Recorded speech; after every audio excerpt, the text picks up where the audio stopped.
We have to make sure that the politicians are held accountable. Every administration had the ability to put a ban on asbestos. When it comes to asbestos, it really is about power, money, and politics. I would like to introduce Kathy Best, who is the editor of the Missoulian, which is a hard word to say, Missoulian. She is going to introduce the speaker for our first Andrew Schneider Memorial Lecture. And I have never had the pleasure of meeting Kathy, but I was just amazing. Her husband was an amazing person that I respected so much, and we miss him.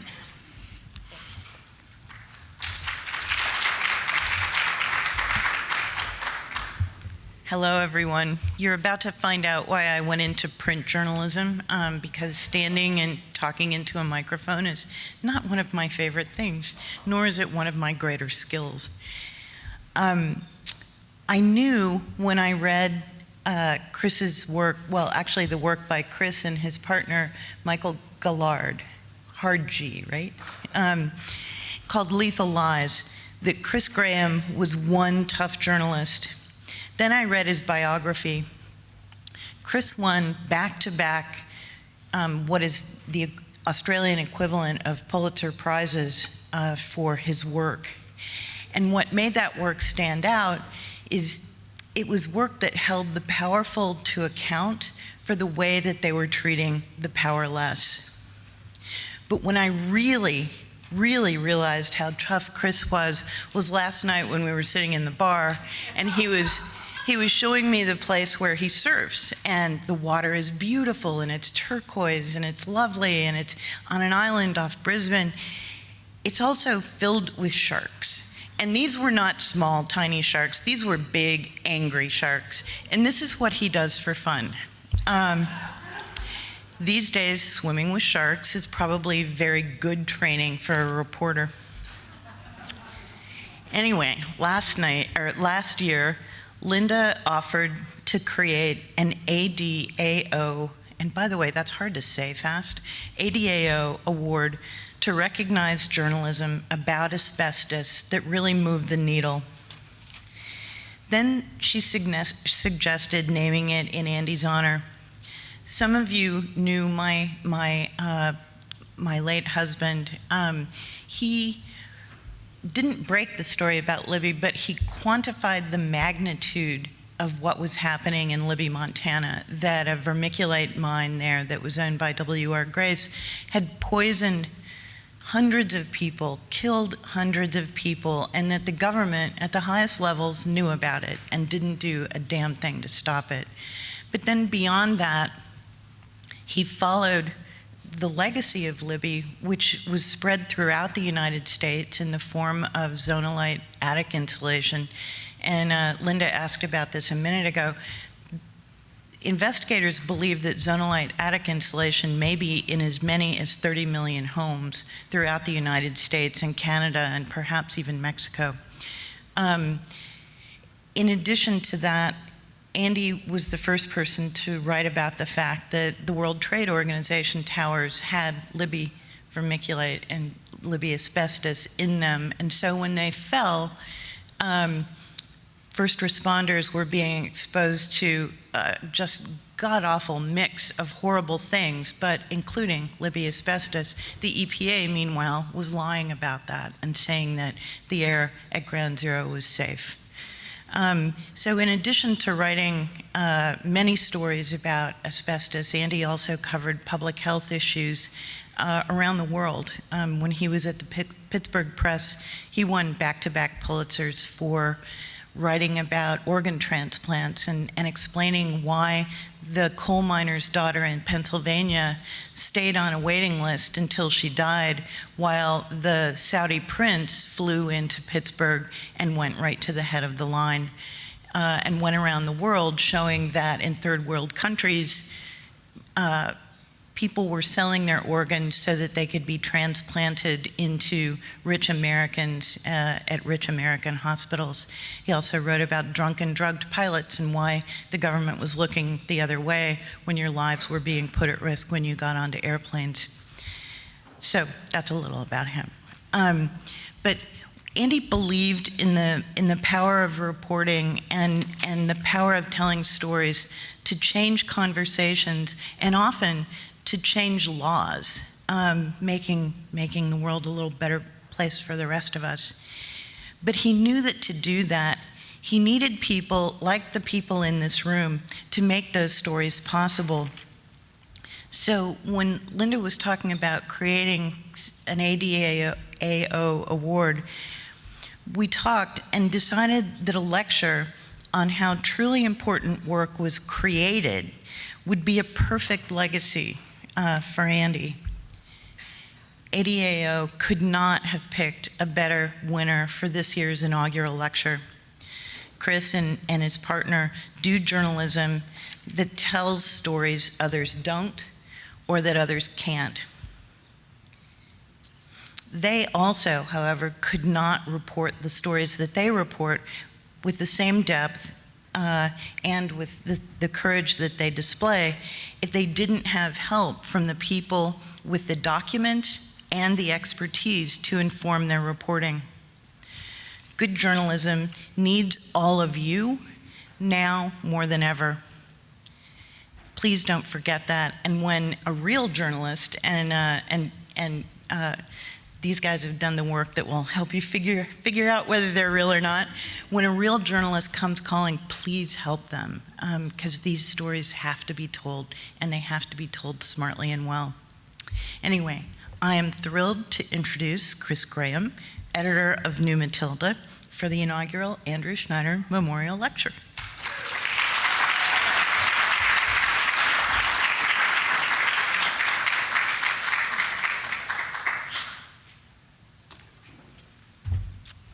Thanks very much, Kathy.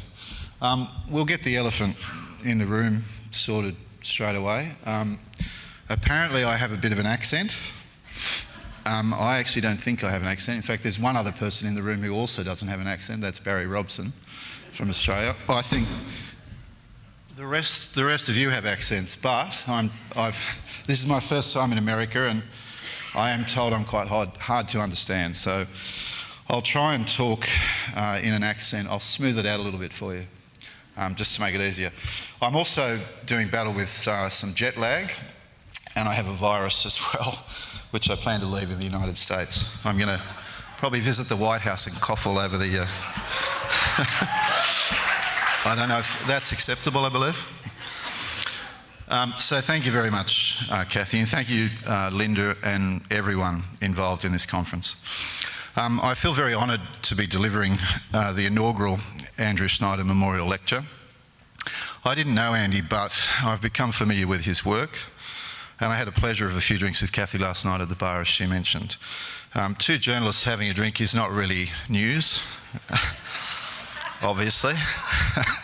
It's not even fake news in the current era. That's kind of what we do, but it was a very enlightening few hours. In looking at Andy's work and in listening to Kathy talk about Andy, what was very clear is that he was someone who dedicated his life to speaking truth to power. That's what journalists are supposed to do. It's not what Rob Moore did, and we'll get to that, but that's what journalists are supposed to do. We're supposed to stare down the people who would do our community harm and ask them difficult questions. But in an era dominated by fake news, and at a time when journalism is in serious decline around the world, there aren't a lot of good news stories about journalists shining light on bad news stories. There are, of course, exceptions, and Andy Schneider was clearly one of those. He was a tireless investigator, and it's really no surprise that he came to do so much important reporting on asbestos. And I was talking to someone at the lunch break who knew Andy quite well, and I actually wasn't aware that his reporting on asbestos was probably the best reporting of any journalist in the world. He did more to expose it than anyone else. Speaking truth to power is, by its very nature, a difficult, uncomfortable job. And it can sometimes come at a significant price. In honouring Andy Schneider's work and the work of anti-asbestos activists from around the world, that's what I want to talk about this afternoon. That's the price. As Kathy mentioned, I'm the editor and owner of New Matilda, an independent online publication based in Australia. We're very small. There's only one full-time staff member for New Matilda. Her name is Gala, and she's not a journalist. She runs the admin side of the business. We don't actually employ any journalists on a full-time basis, including myself. I don't draw a wage from New Matilda. I do other work to supplement my income. That's the nature, unfortunately, of independent publishing in Australia. Well, and in the US, I think, these days. As some of you may know, New Matilda was the publication that opened up the story about Rob Moore, the British documentary filmmaker who posed as a journalist but was in fact spying for a major asbestos company. I think most people here today would be aware of the details of the story, but Linda's told me I should probably briefly go over it anyway, for those who aren't. Last year, New Matilda was leaked a pile of documents that were under a suppression order from the High Court of England and Wales. The documents revealed an extraordinary trail of deceit by Robert Moore, a man who I think quite a few of you may have met. Indeed, he's a man I think many of you, as activists working to shut asbestos down, would have been targeted by. Barry Castleman is here. I had the honour of meeting Barry at lunch. I hadn't met Barry prior to this conference, but I've written about Barry. Barry Robson, my mate from Down Under, was someone that was targeted by Rob. Linda, of course, was someone well known, and the impression I get is that a lot of people here had something to do with Rob Moore. He was very efficient at integrating himself into your community. The only thing I would remind you of is I am also a journalist, so is Kathy. I will also be very charming later in the evening and try and worm my way into your affections, but I am not on the take from a large asbestos company, I can assure you. I wouldn't lie to you, trust me. So I'm sure that's what Rob Moore said. The documents that were leaked revealed that Moore, while posing as a journalist, was in fact spying for a large Kazakhstan-based asbestos company called the Cousteau Group. He was contracted by K2 Intelligence, an American intelligence firm based in London. Moore collected intel on the global activities of the anti-asbestos movement for more than half a decade, reporting back to K2 regularly. He was paid more than £500,000 for his betrayal. Moore was eventually outed as a spy in 2016, and he spent the last 18 months or so trying to recast himself as a brave whistleblower, someone who was working as a double agent, effectively, to try and expose his dodgy employers. For the record, Rob Moore was no whistleblower. He was a spy and a traitor who got caught, and he's since tried to repair his trashed reputation. It's a pointless exercise given the level of his deceit, and if you know the story, you'll know what I'm talking about. Our reporting on Moore, which is the reporting behind my visit here today, was a two-part feature written with Michael Gillard, who Kathy had mentioned. I'll tell you a little bit more about Michael shortly, because he's the personification of someone who pays a price for his work. But by way of update, I'm happy to say we're publishing part 3 of the series on Rob Moore and the Cousteau Group tomorrow. So we did a two-part feature, and the third part will be up on the website tomorrow.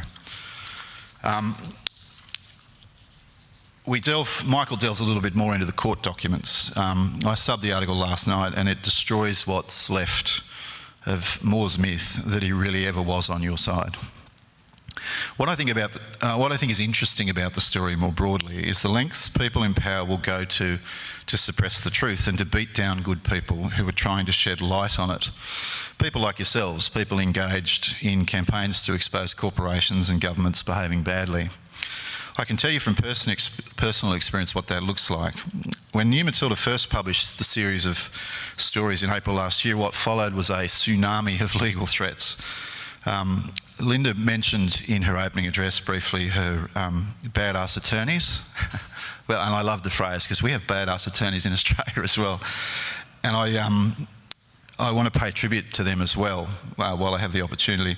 It's a daily struggle to get New Matilda out the door. And we get away with the stories that we publish, and if you know New Matilda, you'll know what I mean. Some of them are outrageously litigious. We get away with that because we have a bank of excellent lawyers behind us. Jeff Holland, our in-house pro bono lawyer, and Mark lawyers, Michael and Hannah from Mark Lawyers, two extraordinary lawyers from an extraordinary law firm. They routinely help us punch above our weight, and a bit like ADAO, we wouldn't get away with it without the assistance of some spectacular legal counsel. Which brings me to the ironic part. New Matilda is actually probably best known in Australia for being sued. We're a very small publication, but we attract an absolute shit ton of lawsuits. It's off the charts. Well, I've never been applauded for that before, thank you. We're batting 1,000 at the moment. We've never lost a lawsuit. We will eventually, as sure as the sun rises, we will eventually lose a lawsuit, but we have very good lawyers. We tell people we have great insurance as well, which between you and I is a lie. We don't have any insurance. But we do, we are very well known for being sued. When we published the More series, we set a personal best for New Matilda. 4 separate law firms came after us at once. One of them was from Australia, 3 of them representing the Custo Group, and 3 were from the United Kingdom. Over the course of a few weeks, we received a barrage of legal letters, and they gradually escalated in their frequency, their tone and their aggression. Ultimately, they included threats that both Michael and I would be dragged into the High Court of England and Wales to face contempt of court proceedings. I'm not sure how well people here today know the history of Australia and our relationship with the United Kingdom, but I suspect it's not all that different to the United States relationship with the United Kingdom. That is to say, from our perspective, it's basically a middle finger relationship. You can do the math if you want, or I can show you what I meant, but the notion of British lawyers in a British court telling an Australian editor that I'm going to be hauled into court and held in contempt is ridiculous. So we treated the threats with the disdain they deserved. Eventually, they went away. It's been my experience, even with asbestos companies, that if you stare down the bullies hard enough, they usually back down, even the bullies that represent big asbestos. There is, however, a very long history of big business and government leaning on independent journalists to silence our reporting. Before I bought New Matilda, I started a newspaper called the National Indigenous Times. That's actually my main area of expertise. I write mostly about the First Peoples of Australia, one of the most poor and marginalised people on earth. And to give you, I always slip this in, I know it's not a session about Aboriginal Australia, but I'd like to remind people of what my nation's done. To give you some brief perspective, Aboriginal Australians in many regions of our country have amongst the worst life expectancy on earth. Some males, it's just 46 years of age. That's their average life expectancy, which is about the 3rd worst on earth in a first world country. Aboriginal people endure the highest jailing rate on earth. It's even higher than the jailing rate you have in America. In Western Australia, black males are jailed at a rate that is 8.5 times greater than the jailing rate of black males under apartheid South Africa. So that is normally what I write about. And one of the stories I've been writing about Aboriginal Australia is about a group of people who were employed from the 1940s to the 1970s to work in an asbestos mine on the east coast. The community that bordered the mine was called Bayugal, and they had a problem with flooding. So asbestos tailings were routinely dumped at the local school and used to soak up the water and to build children's playgrounds in the school. Aboriginal children literally played in the asbestos tailings every single day, and they were told that they were safe despite the company behind the outrage, James Hardy, knowing for years the risks associated with asbestos. Aboriginal people in Bayugal actually used to cook and eat the asbestos as pancakes when they were short on food. And Matt Peacock, who was mentioned earlier this morning by one of the speakers, is an Australian journalist who's done a great deal of work in exposing that story. By way of an aside, the first official death from mesothelioma from within the Bayugal community occurred last year. A man named Floyd Laurie, he died this very same month that we broke the Rob Moore story. But I digress a bit. I was telling you about the price journalists sometimes pay, which obviously on reflection is a lot smaller than Floyd Laurie and his family paid. But I'll tell you anyway. In 2004, when I was running the National Indigenous Times, we were leaked a large bundle of federal cabinet documents. That's the other thing we're known for, is leaks. We were referred to in the mainstream as the anti-plumbers because we were the opposite of someone who stopped a leak. When I was running NIT, we leaked a large bundle of federal cabinet documents which revealed the Australian government had lied about why it was abolishing a department set up to help Aboriginal Australians. As a result of those stories, my home was raided by the Australian Federal Police, which is our version of your FBI. Quite simply, one morning in November 2004, 5 AFP officers turned up on my doorstep with a search warrant. I thought they were real estate salesmen because they had very cheap suits, but they had other intentions. They went through every room and every cupboard of the house. It subsequently emerged that the AFP had launched an entire operation into the National Indigenous Times, which was called Operation Themis. Our phones had been tapped, we'd been placed under physical surveillance, and it was all for a story that had no national security implications whatsoever. So you can imagine what they would do with a story that has national security implications. But since then, I genuinely have no idea how many times I've been investigated by Australian and state government authorities. My phone records are routinely pulled by police agencies. Sources occasionally tell me that contact with me sparks a phone call from police. All journalists these days, at least the ones who don't follow the official script, are subjected to an ongoing relentless harassment at the hands of government and corporate Australia, and it is getting worse. In one day in late 2015, I managed to find myself in 2 different courts in a single day. New Matilda had broken a major story about the Prime Minister's daughter receiving a secret scholarship worth $60,000 at the same time that the federal government was jacking up the price for other people to go to university. The person who leaked us the story, a very brave young woman named Freya Newman, was ultimately arrested by police and charged under an obscure section of the Crimes Act for inappropriately accessing a computer. In November 2015, Freya appeared in the New South Wales Criminal Court facing a sentence of up to 7 years in prison. On the same day that she was being sentenced, I was being sued in the federal court for an alleged breach of privacy after we'd published the emails of a university professor who'd been contracted to review the Australian government high school curriculum. It remains one of the more surreal days of my 30-year career. I was rushing back and forth between 2 different courts, watching a whistleblower stare down a jail sentence while I was trying to defend my publication from a lawsuit that could potentially run to more than $1 million in expenses. And unfortunately, that became somewhat of an average day at New Matilda, or an average month. The price I've paid as a journalist is quite small when you think about it, though. And as I mentioned, I'm only one half of the team from New Matilda that brought you the story about Rob Moore. Indeed, I'm the lesser half. The other journalist who worked on the story is Michael Gillard. Michael couldn't make it to Washington. He's been on assignment in a far-flung part of the world. I can't tell you where just yet because we haven't published the feature yet, but I can tell you that we financed that trip with the prize money. We spent it before we got it for this award. I can tell you it's a major expose on British Petroleum, as in BP, the oil company. They don't have an interest in asbestos, at least not one that I'm aware of, but they are a large multinational company and they do behave in precisely the same way as the large asbestos companies behave. That is with a complete disregard for the safety and lives of their workers and the people who live in and around their facilities.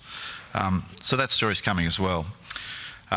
As I mentioned, I'm the lesser half of the team that brought you the Rob Moore story. Most of the work in that story was done by Michael Gillard. And his personal story is much more extreme than mine. In 2013, he was named the UK Journalist of the Year, which is basically the British equivalent of the Pulitzers, except that Michael won the gold Pulitzer. He was named UK's best journalist. It's an extremely prestigious award.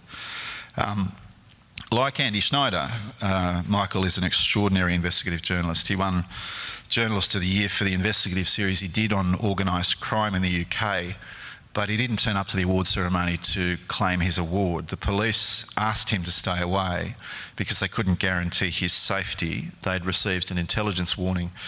It's called an Osman warning, which basically says that the police have a credible information that there is a real threat to his life. Since then, Michael has effectively lived off the grid. For obvious reasons, I can't go into too much detail, except to say that I never really know where Michael Gillard is. He's like, where's Wally? Sometimes he's in Australia. He's stayed with me in Australia. He has no fixed abode. He travels the world and writes exposés. His most recent story for New Matilda, apart from the one we're publishing tomorrow, is was he spent a month in the jungles of Colombia with the last remaining rebel group fighting the Colombian government. Michael lives a pure journalist life, a bit like I imagine Andy Schneider did, and on that front, Kathy, I'm sure, can flesh out more detail if you catch her after the break. But Andy was, I'm told, stabbed. Barry was telling me this story at lunch, was stabbed in the parking lot of a building somewhere while he was in the middle of reporting a story on the mob. As Kathy can no doubt attest, journalism is more a lifestyle than a career. All of this, though, pales into comparison when you compare it to the price that others have paid, and I'll come back to that in a minute. I should acknowledge that I came to the Rob Moore story pretty cold as an Australian from a country which has a complete ban on asbestos, but a very, very long history of using it. I just assumed that asbestos was banned around the world. I had no idea that asbestos companies would peddle their product into developing nations. No idea at all. It just wasn't even on my radar. It was quite shocking to me when Michael came to me with the story, as was this conference this morning. It seems inconceivable to me that 250,000 deaths, as one of your speakers outlined earlier, could be caused annually by asbestos, and yet governments stand by and not only do nothing, but they run interference for the asbestos companies. I can't conceive governments that do that, but they obviously exist all around the world. As Dr. Flores noted earlier, I think that it probably has something to do with the money and the politics. I was staggered to learn that countries like Canada have dragged their heels on asbestos. Linda mentioned this to me some months ago. It was shocking to me that asbestos can be included in children's makeup. To Australians who look at this issue, we're stunned that this goes on. We assume that people will do the right thing when a product like this is so clearly bad for you and banned in a country like ours, but it's not banned in America, it's not banned in Canada, and it's flooding the Asian market. What also shocked me is that asbestos companies essentially operate the same way big tobacco does. They seek to reduce and diminish the damage that their product does, and they'll do that by any means necessary, which includes spending huge quantities of money on corporate spies, although I imagine that's probably not the worst that a company like the Cousteau Group has done. One of the things this conference has made very clear to me is that while journalists do sometimes pay a price for their work, it's nothing compared to the price people exposed to the asbestos industry have paid. The work of journalists is obviously very important. We're called the Fourth Estate because we represent the fourth pillar of democracy. We're supposed to be the fail-safe when the other pillars of democracy, when the law, the parliament and the executive fail. And on issues like asbestos, that clearly happens regularly. Powerful vested interests lobby your elected representatives to help ensure that they keep peddling their poison. The Cousteau Group is a classic example of that. But the work, excuse me, the work of journalists like Andy Schneider and Michael Gillard can only happen off the back of committed, hard-working and fearless activists, folks like yourselves who fight to shine light in very dark places. Listening to the stories here today and reading the obituaries in the conference program of the Meso warriors, as you called them, has been very impacting. As sad as they were, those stories, I loved the tributes at the back of the program, and I've never seen, it wasn't something I was expecting. I've never seen a conference quite like this, and I can conceive it now, obviously. It's not something you see at an average conference, but I think it does speak volumes about your fight and about what is really at stake. Bad things happen when good people stay silent, and Andy Schneider was clearly a very good man who refused to stay silent. But I'm sure he would want me to acknowledge that there are many more very good people here today who are fighting to ensure that the asbestos industry is exposed for its greed and its deceit and its complete indifference to the suffering it's created simply to make a buck. And so to the good people here today, people like Linda and her crew from ADAO, and the speakers we've heard so far who fight so hard to honour the people they've loved and lost, and to expose the corporations and the individuals who are ultimately responsible for those deaths. To those people and the rest of you, I say thank you for your service, for your courage and for your determination. No matter what we all do, bad things are still going to happen. That's an unfortunate reality of life. Deaths in countries like Australia that have already banned asbestos still haven't peaked, let alone deaths in countries where asbestos is still being rolled out. But like Andy Schneider, you people haven't stayed silent. Your battle has been for your loved ones who you've lost, but it's also been for people around the world in developing countries, and sometimes even developed countries, who don't have a voice, who don't have the money to hire spies and don't have the money to bribe politicians. You've fought so that people don't go through what you've been through, and along the way you've lost many people close to you. But ultimately, in the long run, your fight will save many, many more lives. That's an extraordinary legacy to leave. It also makes tough jobs like mine a lot easier. So if you keep fighting, we'll keep writing. Thank you very much.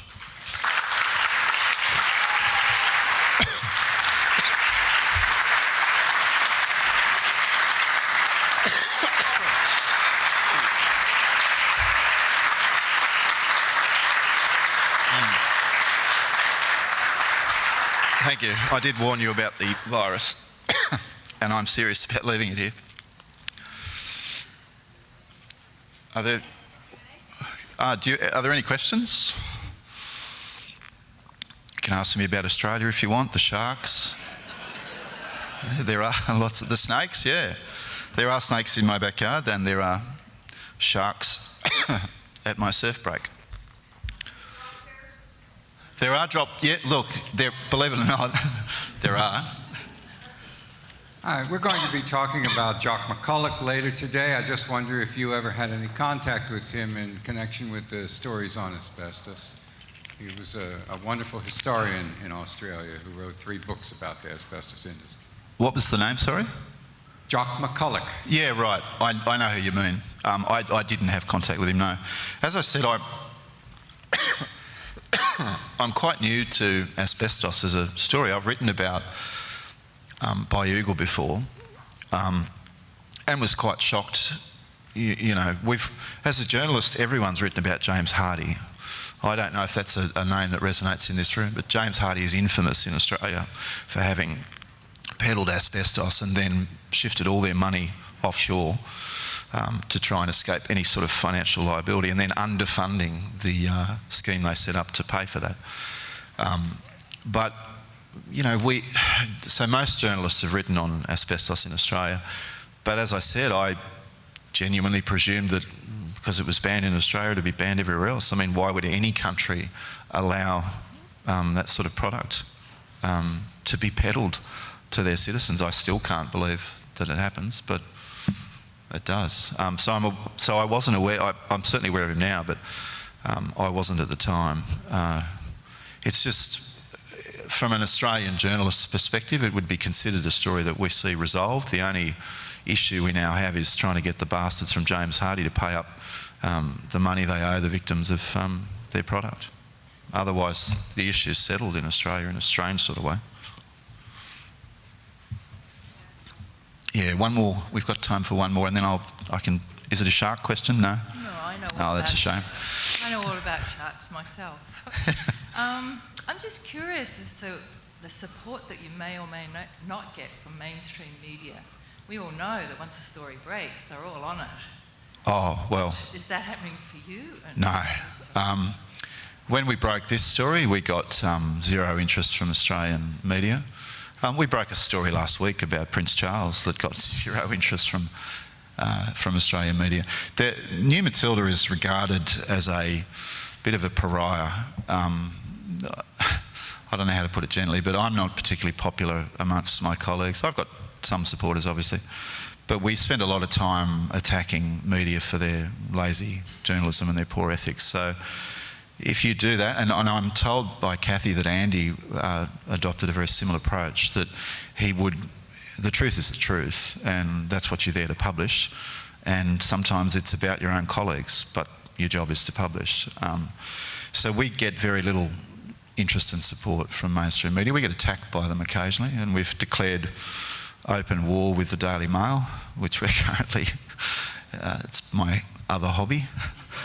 But yeah, we don't get a lot of support, unfortunately. We get very little interest when we break a story. We broke the first hashtag #MeToo campaign story in Australia, and we got big interest in that, but that's because, you know, Australian media, sex sells.